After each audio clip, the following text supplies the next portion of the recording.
Adding firepower along the wing was the Indiana Fever's most pressing offseason positional need heading into the 2025 WNBA season.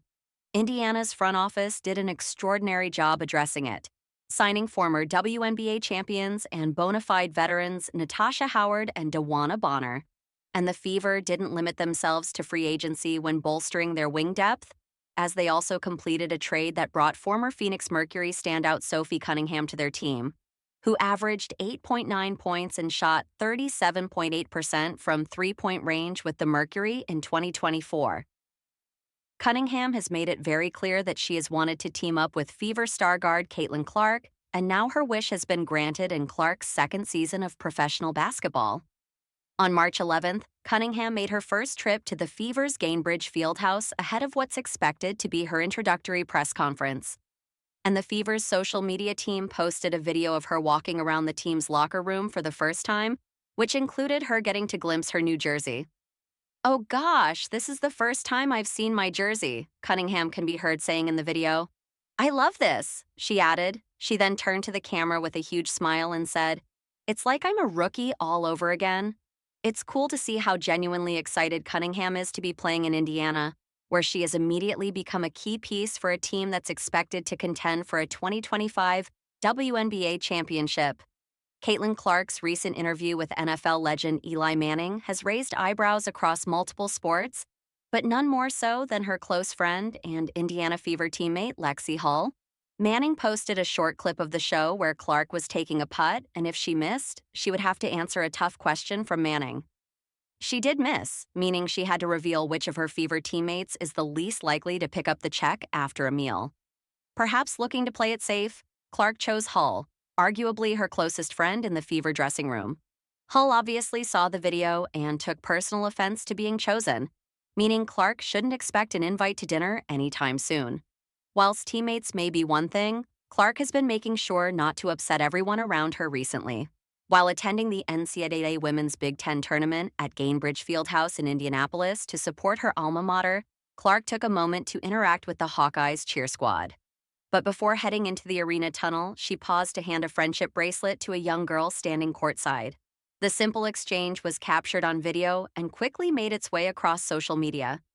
The young fan's reaction said it all, her face lighting up as she realized she had just received a personal gift from one of the biggest stars in the sport. Her family and those nearby shared in her excitement, a testament to the significance of these seemingly small gestures. Look, I didn't want to rag on Angel Reese in the WNBA today. I really didn't. Despite what y'all might think, I actually don't mind Angel, mainly because she's a driver of dollar content for this site. And I like my job, which means I like content. So, I like Angel. That being said, she can also be silly at times, can grab a rebound like nobody's business, but also, at times, super silly. This is one of those times. Earlier this week, on her podcast that I believe Outkick's own Amber Harding listens to every week, Angel issued a fairly funny threat to the WNBA as the league enters new CBA negotiations: "Pay us more or I'm sitting out." Yeah, I mean, I'm just not sure that's going to get the job done. Maybe it will, but also, maybe it won't. Let's start here. Nobody really watches the WNBA. I'm just being honest. I know ratings were up last year, but that wasn't because of Angel Reese. You know it. I know it. The WNBA knows it. Angel probably knows it. She's a good player and a polarizing one, but she's not Caitlin-Clark. Don't call me racist. Save your breath, please. I know some of y'all who stumbled on this blog who usually read CNN will want to shout racism, but don't. Bite those tongues. It's just true. Those are the facts. Caitlin-Clark transformed the league, relatively speaking, last year. She brought casual basketball fans over. She brought over the middle-aged white dad from Iowa who still watches 100 MLB games a year. The numbers say that. The data backs it up. So I'm not sure Angel Reese threatening to sit out is going to move the needle when it comes to negotiations. Are you going to stop watching the WNBA if Angel Reese sits it out? Come on, of course not. Caitlin-Clark games were routinely the highest-rated games by a mile last season. A mile. And yes, one of those ratings juggernauts featured a contest against Angel Reese. It's a great rivalry. Hell, I'm interested in it, and I despise basketball. So perhaps Angel can use that as leverage.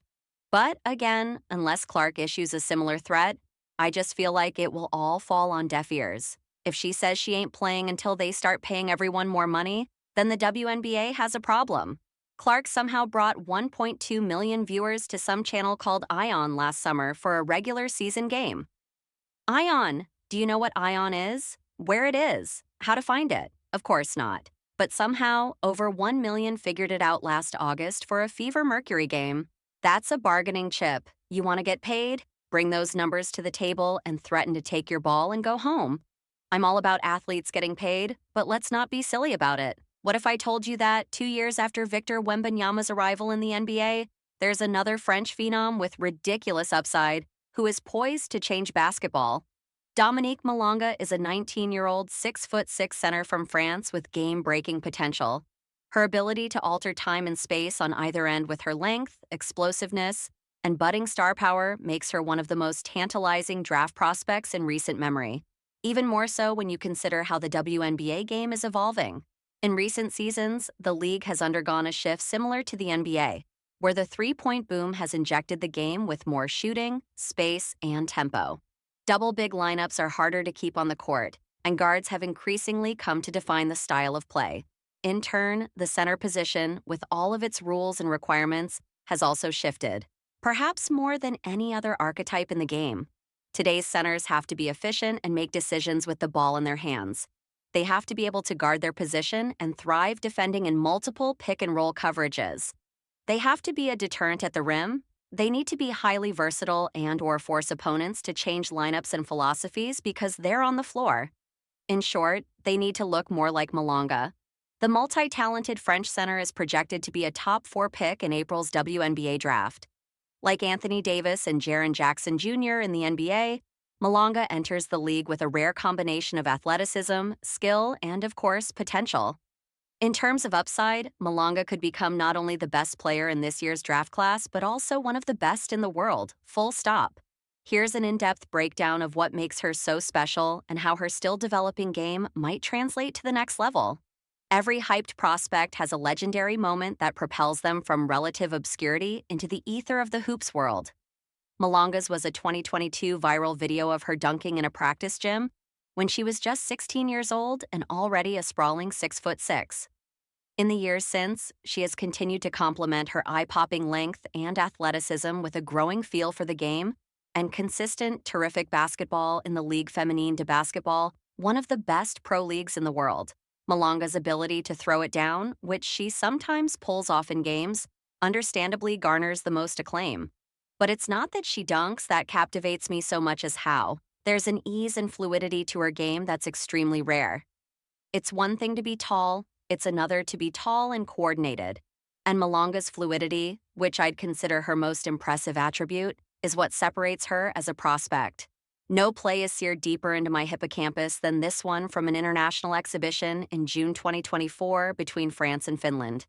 It seems like such a minor play, a relatively easy layup, but it popped out to me amidst a draft cycle in which possessions blur, games become data points, and everything starts to run together.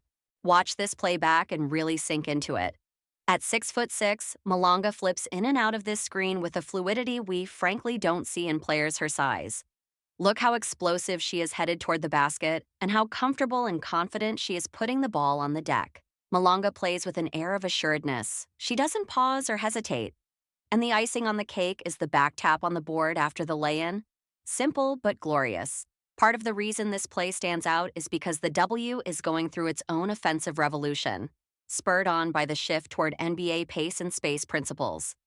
The modern women's game is all about ball screen-heavy offense, pressuring the rim, and adaptability.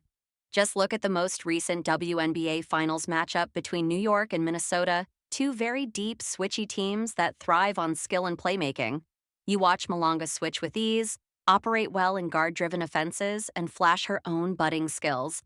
And it's mesmerizing to envision her fit in the best league in the world as she grows into her own.